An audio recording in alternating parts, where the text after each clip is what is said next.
चाणूरमर्दनं देवकी परमानन्दं कृष्णं वन्दे जगद्गुरुं मूकं करोति वाचालं पङ्गुं लङ्घयते गिरिं यत्कृपातमहं वन्दे परमानन्दमाधवं शङ्करं शङ्कराचार्यं केशवं बादरायणं सूत्रभाष्य कृतौ वन्दे भगवन्तौ पुनः पुनः ईश्वरो गुरुरात्मेति मूर्तिभेदविभागिने व्योमवद्व्याप्तदेहाय दक्षिणामूर्तये नमः। ॐ शान्ति शान्ति शान्तिः।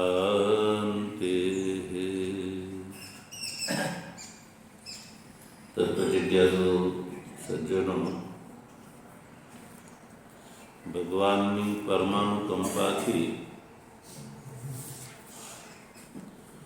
શ્રીમદ ભગવદ્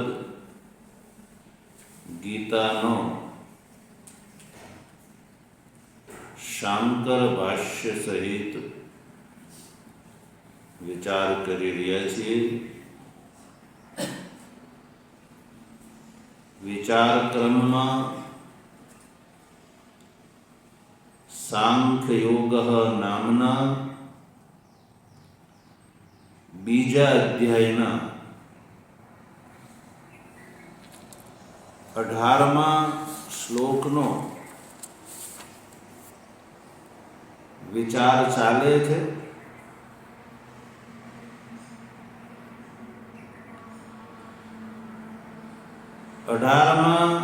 શ્લોકના પ્રથમ ચરણ, દ્વિતીય ચરણ અને તૃતીય ચરણ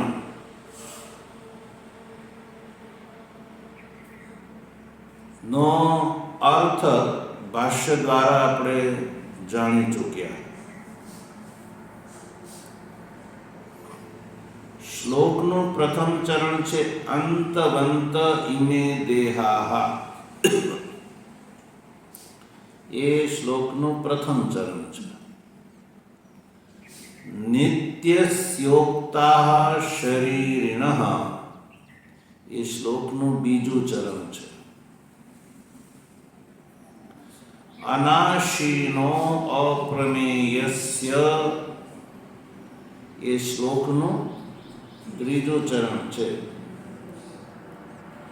તો આ ત્રણેય ચરણનો ચર્ચા થઈ ગઈ।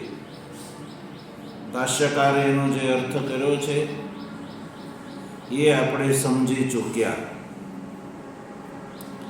હવે શ્લોકનું ચોથું ચરણ છે તસ્માત યુધ્યસ્વ ભારત। તસ્માત યુધ્યસ્વ ભારત। તો આ જે ચોથું ચરણ છે એનો ભાષ્ય આજે આપણે ચાલશે।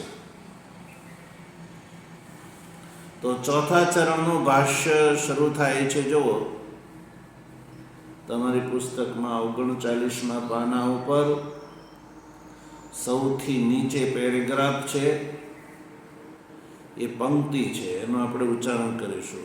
યસ્માદ એવં નિત્યઃ અવિક્રિયશ્ચ આત્મા તસ્માદ યુધ્યસ્વ યુદ્ધાદ ઉપરમં મા કાર્ષિ ઇત્યર્થઃ નહિ અત્ર યુદ્ધ કર્તવ્યતા વિધીયતે યુદ્ધે પ્રવૃત્ત એવ હિ અસૌ શોક મોહ પ્રતિબદ્ધઃ તૂષ્ણીમ આસ્તે અતઃ તસ્ય પ્રતિબંધ અપનયન માત્રમ ભગવતા ક્રિયતે તસ્માત યુધ્યસ્વ ઇતિ અનુવાદ માત્રમ ન વિધિ.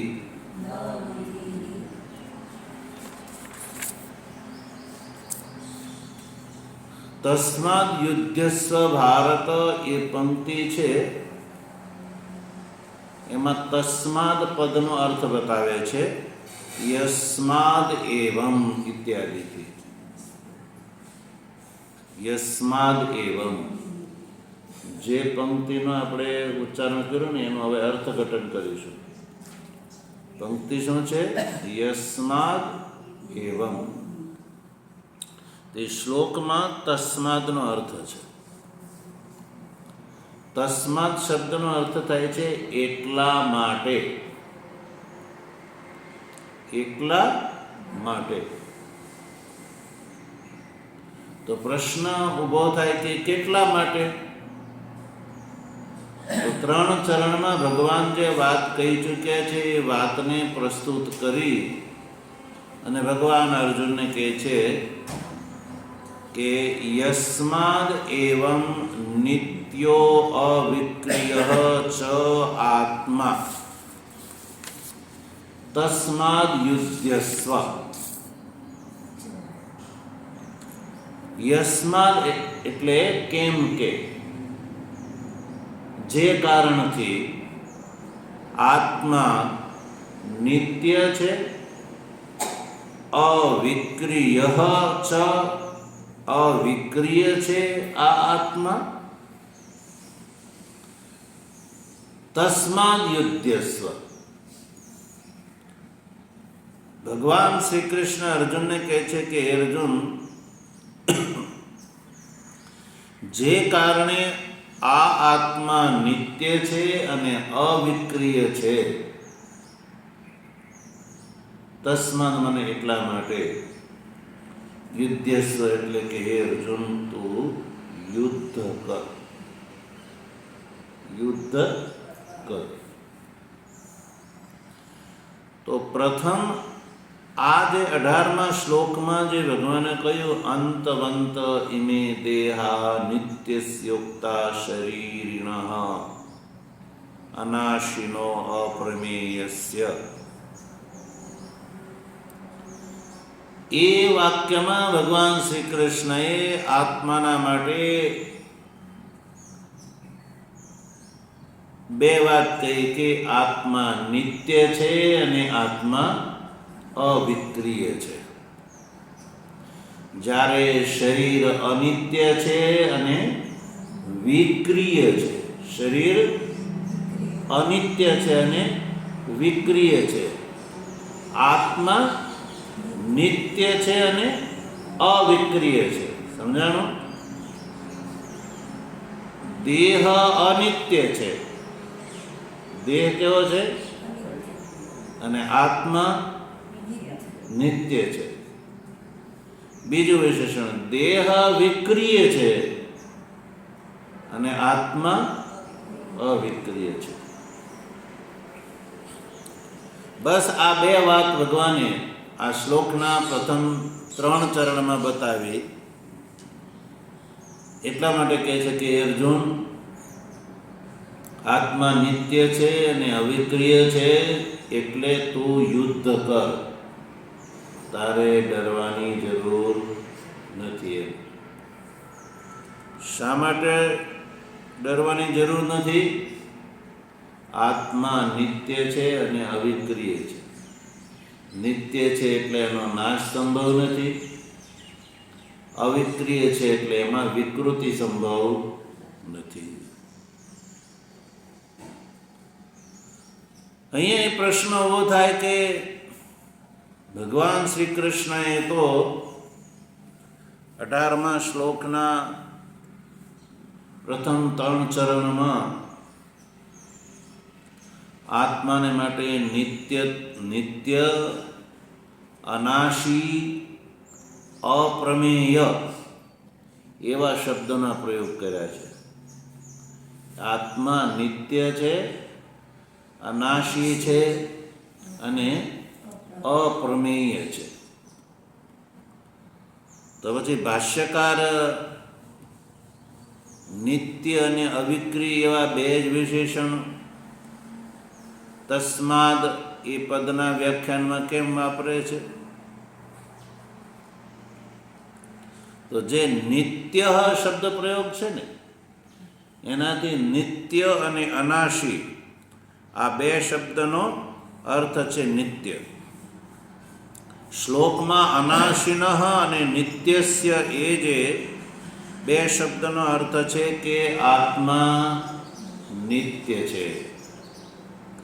પછી શ્લોકમાં અપ્રમેય જે શબ્દ છે કે ને, અપ્રમેય એ શબ્દનો અર્થ છે આત્મા અવિક્રિય છે.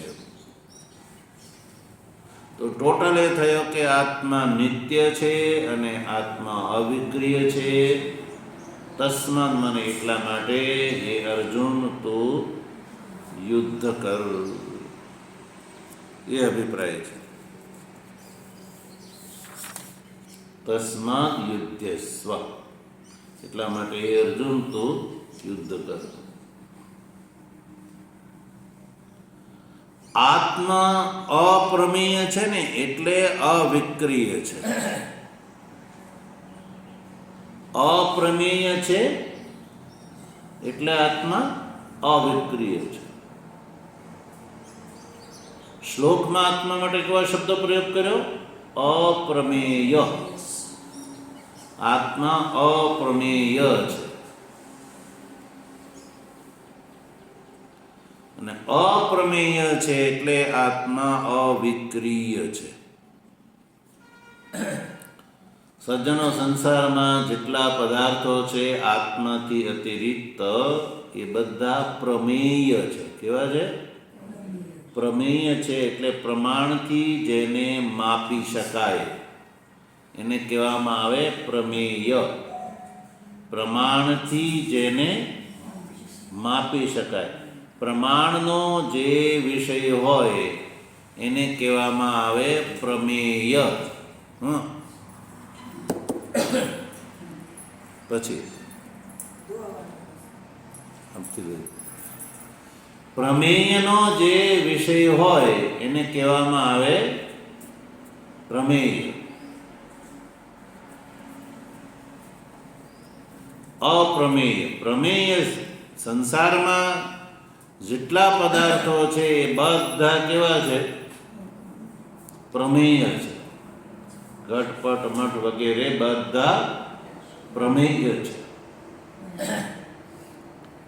પ્રમાણનો વિષય છે. જે પ્રમાણનો વિષય હોય ને એ સવિક્રિય હોય છે. વિક્રિય હોય છે એટલે એનો વિકાર થઈ જાય છે. વિક્રિય હોય છે. વિકૃત એટલે જે બદલી જાય છે. વિક્રિય એટલે બદલી જાય છે. સવિક્રિયત્વાદ, સવિક્રિય છે એટલે બદલી જાય છે.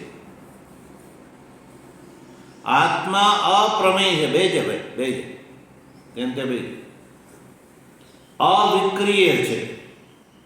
અપ્રમેય છે એટલે અવિક્રિય છે. અપ્રમેય છે આત્મા એટલે જ અવિક્રિય છે. એટલે એનો વિકાર થતો એટલે કે બદલતો નથી. આત્મા બદલતો નથી. તો પછી યુદ્ધ કરવાથી આત્માની અંદર કોઈ ફેર પડવાનો નથી. એટલે ભગવાન કહે છે કે અર્જુન, તું યુદ્ધ કરવાથી જે તું ડરે છો એ તારે ડરવાની જરૂર નથી. તસ્માદ યુદ્ધસ્વ. એટલે આત્માનો યુદ્ધથી નાશ થતો નથી. શરીર છે એ વિક્રિય છે, એટલે એ મૃત્યુનો ગ્રાસ થઈ જાય છે. એટલે તસ્માદ યુદ્ધસ્વ એ જે પદ છે એનો હવે અર્થ ભાષ્યકાર કરે છે કે યુદ્ધાદ ઉપરમમ મા કાર્ષિ ઇત્યર્થઃ. યુદ્ધાત ઉપરમમ મા કાર્ષિ ઇત્યર્થઃ. યુદ્ધથી તો ઉપરમ ન થાય. યુદ્ધસ્વનો અર્થ છે તો યુદ્ધથી ઉપરમમ મા કાર્ષિ, એટલે યુદ્ધથી પાછો ન પડે એમ અર્થ છે. ભગવાન કહે છે કે અર્જુન, તું યુદ્ધથી પાછો પડવાની તારે જરૂર નથી. યુદ્ધસ્વ ઇતિ, યુદ્ધમ કર, યુદ્ધ કર. કારણ કે આત્મા નિત્ય છે અને અવિક્રિય છે. હવે આગળ ભાષ્યકાર એક વાત સ્પષ્ટ કરે છે.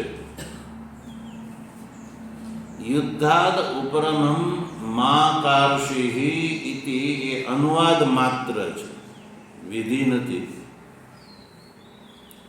ભગવાન અહીંયા યુદ્ધનું વિધાન નથી કરતા. નહીં અત્ર યુદ્ધ કર્તવ્યતા વિધીયતે. ચિકીર્ષિત યુદ્ધ છે એનો અનુવાદ માત્ર ભગવાન અહીંયા કરે છે. માત્ર પદનો અર્થ કર્યો ન વિધિ. યુદ્ધે પ્રવૃત્તિ એવ હિ અસૌ શોક મોહ પ્રતિબદ્ધ તૂષ્ણીમ આસ્તે અતઃ તસ્ય પ્રતિબંધ અપનયન માત્રમ ભગવતા ક્રિયતે. તસ્માદ યુદ્ધસ્વ ઇતિ અનુવાદ માત્રમ ન વિધિ. ભાષ્યકાર એક એવી શંકાની વ્યાવૃત્તિ કરે છે કે પૂર્વમાં પણ આ વાત આવી ગઈ છે, છતાં પણ ભગવાન ભાષ્યકાર પૂર્વમાં કહી ચૂક્યા છે કે જ્યાં જ્યાં આવો પ્રસંગ ને નિમિત્ત આવશે ત્યાં પાછું અમે જ્ઞાન કર્મ સમુચ્ચયવાદનું ખંડન કરીશું. એટલે અહીંયા એવો એક નિમિત્ત આવ્યો કે તસ્માદ યુદ્ધસ્વ એ પદ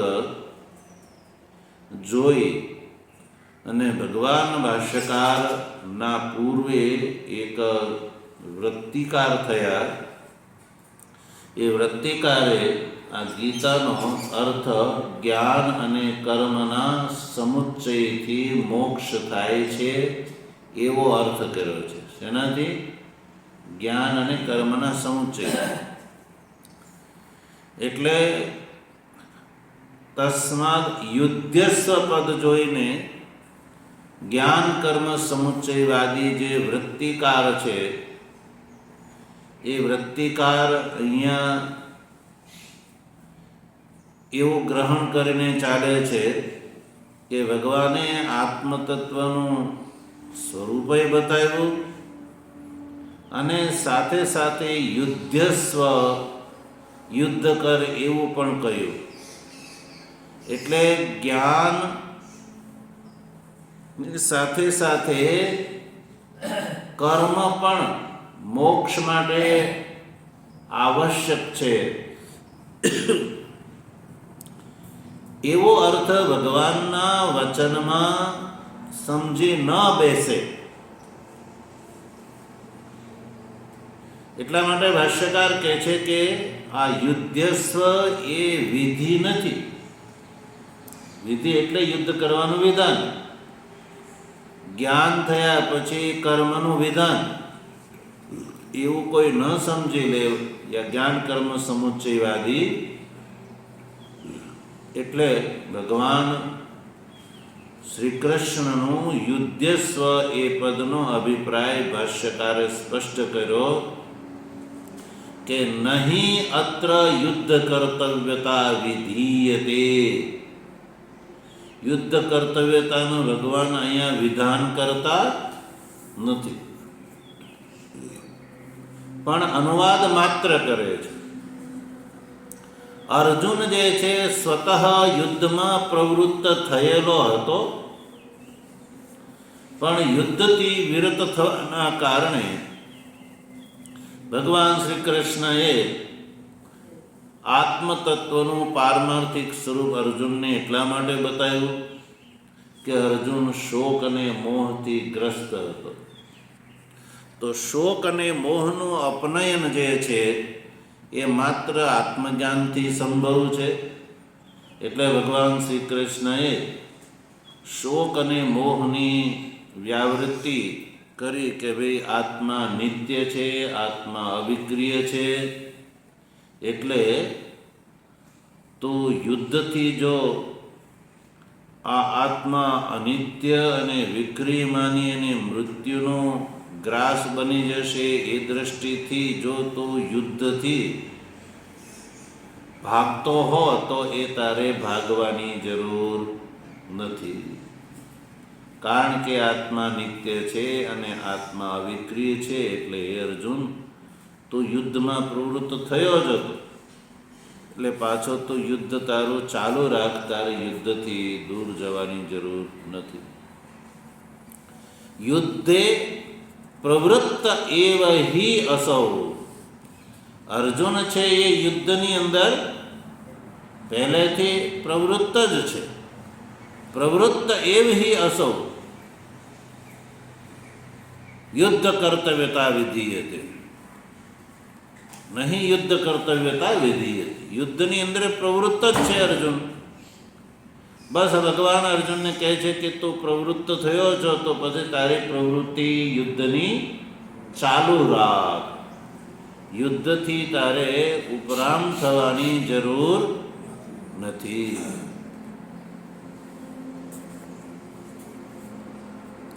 ચિકિત્સિત યુદ્ધનો અનુવાદ માત્ર ભગવાન કહે છે.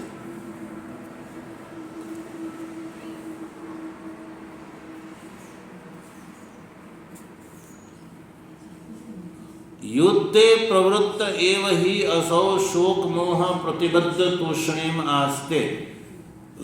અર્જુન જે છે એ ભગવાનના કયા વગર યુદ્ધની અંદર પ્રવૃત્ત જ છે. પ્રવૃત્ત એવી અસૌ, પણ શોક મોહથી પ્રતિબદ્ધ. અર્જુન પ્રતિબદ્ધ થઈ જાય છે શોક મોહથી, અને શોક મોહથી પ્રતિબદ્ધ થઈ જવાના કારણે તૂષણીમ આસ્તે અર્જુન યુદ્ધ છોડીને બેસી જાય છે. એટલે ભગવાન શ્રી કૃષ્ણએ શોક અને મોહ નું નિવૃત્તિનું જે કારણ જ્ઞાન, આત્માનું સ્વરૂપ એ બતાવ્યું કે આત્મા નિત્ય છે, અવિક્રિય છે. એટલે શોક અને મોહ કરવાની જરૂર નથી. આત્માનું પારમાર્થિક સ્વરૂપ બતાવ્યું. આત્મા નિત્ય છે એટલે આત્મા શોકનો વિષય નથી. આત્મા વિક્રિય છે એટલે આત્મા મોહનો પણ વિષય નથી. અતઃ જે કારણે આત્મા જે છે શોક મોહનો વિષય નથી, નિત્ય છે, અવિક્રિય છે. એટલે તસ્ય પ્રતિબંધ અપનયન માત્રમ ભગવતા ક્રિયતે. યુદ્ધની અંદર પ્રવૃત્ત અર્જુનને માટે શોક અને મોહ જે પ્રતિબંધ ઉપસ્થિત થયા હતા, યુદ્ધ કરવા માટે અર્જુન જે છે એ શોક મોહથી ગ્રસ્ત થઈ જતા, યુદ્ધથી અર્જુન વિમુખ થાય છે, વિરત થાય છે, તો ભગવાન કહે છે કે ભગવાનનો ઉદ્દેશ યુદ્ધસ્વ એ જે પદથી પ્રતિબંધનું અપનયન માત્ર જ ભગવાન કરે છે. એટલે અહીંયા વૃત્તિકાર જે છે કંઈ એવું ન સમજી લે કે જ્ઞાન થયા પછી મોક્ષ માટે પ્રત્યેક મનુષ્યએ વૈદિક કર્મ પણ કર્તવ્ય છે. એ ભ્રાંતિને દૂર કરવા માટે ભાષ્યકારે આ સ્પષ્ટતા કરી. તસ્માદ યુદ્ધસ્વ ઇતિ અનુવાદ માત્રમ ન વિધિ. ભગવાન શ્રી કૃષ્ણના શ્લોકમાં તસ્માદ યુદ્ધસ્વ એ જે યુદ્ધસ્વ પદના પ્રયોગથી એ યુદ્ધ જે છે એનો અનુવાદ માત્ર કરે છે, નવી કોઈ વિધિ બતાવતા નથી. નહીં તો કોઈ એવું સમજી લે કે ભાઈ આત્માનું સ્વરૂપ ભગવાને પહેલાં નિત્ય અવિક્રિય એ બતાવ્યું અને હવે એ અવિક્રિય આત્માનો બોધ મોક્ષ માટે અવિક્રિય આત્માના બોધ થયા પછી યુદ્ધરૂપી કર્તવ્ય છે એટલે જ્ઞાન અને કર્મના સમુચ્ચયથી મોક્ષ ભગવાન શ્રી કૃષ્ણ માને છે. એવી ભ્રાંતિ કોઈ ન સમજી લે, ભ્રાંત ન થાય. એટલે જ્ઞાન કર્મ સમુચ્ચયવાદીનું ખંડન કરવા માટે ભગવાન ભાષ્યકારે આ સ્પષ્ટતા કરી. તો આ રીતે સજ્જનો આ જે 18મા શ્લોકમાં ભગવાન શ્રી કૃષ્ણએ અર્જુનને કહ્યું કે ઇમે દેહાહ અંતવંત, અર્થાત કે પ્રત્યેક મનુષ્યની પાસે બે વસ્તુ છે, એક સત અને એક અસત. તો સત એટલે આત્મા અને અસત એટલે દેહ. સત એટલે આત્મા અને અસત એટલે દેહ. તો દેહ જે છે એ બધાને દેખાય છે, દેહગત વ્યવહાર એ બધાને દેખાય છે, પણ આત્મા જે છે ચક્ષુરાદિ ઇન્દ્રિયનો વિષય નથી. એટલે દેહ અને આત્મા અર્થાત કે સત અને અસત આ બંનેને ભગવાન શ્રી કૃષ્ણએ જુદા પાડીને બતાવ્યા. ઇમે દેહાહા અંતવંત. કહ્યું કે હે અર્જુન, ભીષ્મ દ્રોણાદિના જે દેહો છે જેને ઉદ્દેશ કરીને તું શોક કરે છો એ બધા અંતવંત એટલે કે મરવાવાળા છે. અને આત્મા જે છે એ શરીરી છે એટલે કે દેહનો ધારક છે, નિત્ય છે અને અનાશી છે અને અપ્રમેય છે. એ પ્રમાણનો પણ વિષય નથી. તો આ રીતે દેહની અને આત્માની મીમાંસા ભગવાન શ્રી કૃષ્ણએ અર્જુનની સામે ઉપસ્થિત કરી દીધી. આત્માનું પારમાર્થિક સ્વરૂપ બતાવ્યું કે આત્મા સદરૂપ છે, સદરૂપ છે એટલે સર્વમાં છે. દેહ જે છે એ વિનાશી છે અને વિનાશી છે એટલે અસત છે. તો આ રીતે આત્મા અને દેહનું જે પારમાર્થિક સ્વરૂપ છે જે જાણે છે એને પછી શોક અને મોહ થતા નથી. તો આ રીતે આ શ્લોકનું ભાષ્ય ભગવાન ભાષ્યકારે કર્યું. હવે આગળના શ્લોકમાં ભગવાન શ્રી કૃષ્ણ અર્જુનને શું કહેવા જઈ રહ્યા છે એ વાત ભાષ્યકાર અવતરણમાં કહે છે. જો એનું અવતરણનું આપણે ઉચ્ચારણ કરીશું. શોક મોહાદિ સંસાર કારણ નિવૃત્ત્યર્થમ ગીતાશાસ્ત્રમ ન પ્રવર્તકમ ઇતિ એતસ્ય અર્થસ્ય સાક્ષીભૂતે ऋचो आनिनाय भगवान यत्तो मन्यसे युद्धे भीष्मादयो मया हन्यन्ते अहमेव तेषां हन्ता इति एषा बुद्धिः मृषा एव ते. કથમ? તો આ પ્રશ્નના ઉત્તરમાં શ્લોક છે ય એનમ ઇતિ. ભગવાન શ્રી કૃષ્ણ અર્જુનને આત્મા અને દેહનું જે આ સ્વરૂપ બતાવી રહ્યા છે એ વાતમાં શ્રુતિ પ્રમાણ ભગવાન શ્રી કૃષ્ણ અહીંયા ઉપસ્થિત કરે છે. શ્રુતિ, સ્મૃતિ અને સૂત્ર એ 3 પ્રમાણ આપણે ત્યાં માનવામાં આવ્યા છે. ભગવાન શ્રી કૃષ્ણ અર્જુનને આત્મતત્વનો જે બોધ આપે છે તો અર્જુનની અંદર આ બોધ ઠરે, અર્જુન માને. અર્જુન કંઈક એવું ન માની બેસે કે ભગવાન જે છે આ એની ઘરની વાત કરે છે. એટલે ભગવાન શ્રી કૃષ્ણ અહીંયા આ આત્માનું આ જે સ્વરૂપ છે એ સ્વરૂપમાં શ્રુતિ એટલે ઉપનિષદ પણ પ્રમાણ છે. આ વાત આત્મા અને દેહની આજે મેં વાત કરી કે આત્મા નિત્ય છે, અવિક્રિય છે, દેહ અનિત્ય, અનાશી અને વિક્રિય છે. એ કથનમાં શાસ્ત્ર પ્રમાણ છે. વેદની રીચા જે છે એ ભગવાન અહીંયા ઉપસ્થિત કરે છે. ઉપનિષદના શ્લોકો અર્થથી અહીંયા ઉપસ્થિત કરે છે. કયા ઉપનિષદના શ્લોકો છે? તો કઠોપનિષદના. કયાના? કઠોપનિષદ. કઠોપનિષદમાં યમરાજા નચિકેતાને આત્માનું સ્વરૂપ બતાવતા જે શ્લોક કહે છે, 2 શ્લોક, એ 2 શ્લોકનો અર્થક અનુવાદ 19 અને 20 આ 2 શ્લોકમાં કરે છે.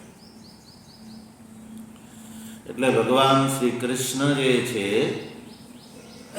એ યદ્યપિ પોતે ભગવાન હોવા છતાં પણ અર્જુનને એવું ક્યાંય નથી કહ્યું કે હું ભગવાન છું એટલે તો માની લે. પણ આ વાત ઉપનિષદ કહે છે, શ્રુતિ કહે છે. એટલે એનાથી એક વાત એ સાબિત થાય છે કે કોઈ ભગવાનનો અવતાર હોય. વર્તમાન કાળમાં બહુ મહા મોટી ભ્રાંતિ ઉપજાવવામાં આવી રહી છે. ભગવાનનો અવતાર ગણાય તો પણ એને કોઈ વાત કરવી હોય તો સપ્રમાણક કરે તો જ એ માન્ય ગણાય છે, અન્યથા માન્ય ગણાતી નથી. કોઈ ભગવાનનો અવતાર છે એટલા માત્રથી પ્રભાવિત થઈ અને એ ચક્કરમાં આવી જાય તો એનાથી કલ્યાણ થઈ જાય એ સંભવ નથી. ભગવાનનો અવતાર હોય અને એને કોઈ વાત કરવી હોય તો પ્રમાણભૂત વાત હોવી જોઈએ, મનગઢંત નહીં તો બુદ્ધ જે છે એ પણ શું છે? બોલો, બુદ્ધ એ ભગવાનનો અવતાર માનવામાં આવે છે. તો ભગવાનનો અવતાર હોવા માત્રથી એનાથી પ્રભાવિત થઈ જવાની જરૂર નથી કે જે કહે છે એટલે એ બધી આંખ બંધ કરીને માની લેવું એ યોગ્ય નથી. ભગવાનનો અવતાર હોય તો એ વેદ પ્રમાણમૂલક વાત કરે તો જ એ મનુષ્યના માટે હિતકારી સાબિત થાય છે. અને ભગવાનનો અવતાર હોય અને શ્રુતિ સ્મૃતિ અને સૂત્રની વિરુદ્ધ એ જો કોઈ વાત કરે યા એનો સંપ્રદાય ચલાવે તો એ માનવા યોગ્ય નથી. એ અપ્રામાણિક છે, અવૈદિક છે અને એને અધર્મ કહેવામાં આવે છે. ધર્મની કિંતુ અધર્મ. બૌદ્ધ જે છે એ ભગવદ અવતાર હોવા છતાં પણ એને વેદ વિરુદ્ધ વાત કરી. એટલે આપણે ત્યાં સનાતન ધર્માવલંબી જે છે એ બૌદ્ધની પૂજા યા એ પ્રત્યે નિષ્ઠા રાખતા નથી, એ રાખવા યોગ્ય પણ નથી. રામાદિ અવતારો આપણે ત્યાં થયા, તો રામાદિ અવતારોમાં રામ છે, કૃષ્ણ છે, એને જે વાત કરી એ ઉપનિષદ મૂલક છે, પ્રમાણ મૂલક છે. એટલે રામ અને કૃષ્ણની વાત આપણા માટે માનવા યોગ્ય છે. જો એની વાત જો વેદ વિરુદ્ધ હોય તો પણ એ માનવા યોગ્ય નથી, કારણ કે જે વાત વેદ વિરુદ્ધ છે એ મનુષ્યના માટે કલ્યાણકારી નથી, પણ અકલ્યાણકારી છે, અધોગતિનું કારણ છે. વર્તમાન કાળમાં એવા અનેકો સંગઠનો છે જે પોતાના સંગઠનના મુખિયાને વધારી ચઢાવીને ભગવાનનો અવતાર માનીને એણે કરેલી જે વેદ વિરુદ્ધ, પરંપરા વિરુદ્ધ, પ્રમાણ વિરુદ્ધ વાતને લોકોની અંદર એવી રીતે ઠસાવે છે કે અમારા ભગવાન જેવા બીજા કોઈ ભગવાન નથી. અને લોકો પણ બિચારા, લોકોની કોઈ આવો વિચારશીલતા લોકોની અંદર ધર્મ અને શાસ્ત્ર પ્રત્યેની છે નહીં, એટલે લોકો પણ એ પારંપરિક જે ધર્મ પ્રત્યેની ભાવના, પારંપરિક જે ભગવાન પ્રત્યેની ભાવનાથી અનુપ્રેરિત થઈને આવી વાતના ચક્કરમાં આવી જાય છે, એટલે પોતાનું અકલ્યાણ જ કરી બેસે છે. કારણ કે આવા લોકો ભગવાનની અંદર ભાગલા પડાવવા વાળા હોય છે, ભગવાનની અંદર ભેદ ઊભા કરવા વાળા હોય છે, અને એટલા માટે કે એમને એનો સ્વાર્થ સિદ્ધ કરવાનો હોય છે. કારણ કે પોતાની વાત અપ્રમાણ છે, તો અપ્રામાણિક વાત કરવા વાળો પોતાની વાતને બળવાન બનાવવા માટે જે છે હિંસક પણ થઈ શકે છે. કે હું કહું છું એ બરાબર જ છે, તારે માનવું જ પડશે. એ હિંસક થઈને પણ એ મનાવવા માટે તૈયાર થઈ જાય છે. પણ જેને પોતાની વાત જે છે એ પ્રમાણક છે, તો એને ક્યાંય કહેવા માટે ઉગ્ર થવાની જરૂર પડતી નથી. જે વાત છે એ છે, માનવી હોય તો માન, ન માનવી તો કંઈ નહીં. પણ ખોટા વ્યક્તિએ પોતાની વાત મનાવવા માટે એ ગમે તે હદે જતા હોય છે. એટલે વર્તમાન કાળની અંદર એવા અનેકો સંગઠનો છે જે મનુષ્યને ગેરમાર્ગે દોરતા હોય છે. ભગવાન શ્રી કૃષ્ણના કથનથી એ સ્પષ્ટ થાય છે, ભગવાન શ્રી કૃષ્ણે પણ અર્જુનને જે વાત કરી એ ઉપનિષદ અને શ્રુતિ મૂલક છે, એટલે માનવા યોગ્ય છે. એટલે ભગવાન ભાષ્યકાર ભગવાન શ્રી કૃષ્ણના કથનનો અભિપ્રાય અવતરણની અંદર સ્પષ્ટ કરીને કહે છે કે ભગવાન શ્રી કૃષ્ણએ જે 11, 12, 13, 14, 15, 16 અને 17 ને 18 આટલા શ્લોકમાં જે આત્મા અને અનાત્માનું જે સ્વરૂપ બતાવ્યું, એમાં શ્રુતિ પ્રમાણ છે. એ વાત કરી જે છે ભગવાન કહે છે કે મેં શ્રુતિમૂલક વાત કરી છે. એટલે ભગવાન શ્રી કૃષ્ણ 19 અને 20મા શ્લોકમાં વેદની 2 રૂચા ઉપસ્થિત કરે છે. શું છે એ ભગવાનની કૃપા છે, તો એનો આગળ વિચાર આપણે કરીશું. વસુદેવ સુતં દેવં કંસચાણૂરમર્દનમ દેવકી પરમાનંદમ કૃષ્ણં વંદે જગદ્ગુરું મૂકં કરોતિ વાચાલં પંગું લંઘયતે ગિરિં યત્કૃપાતમહં વંદે પરમાનંદમાધવં શંકરં શંકરાચાર્યં કેશવં બાદરાયણં સૂત્રભાષ્યકૃતૌ વંદે ભગવन्तૌ પુનઃ પુનઃ ઈશ્વરો ગુરુરાત્મેતિ મૂર્તિભેદ વિભાગિને વ્યોમવદ્વ્યાપ્તદેહાય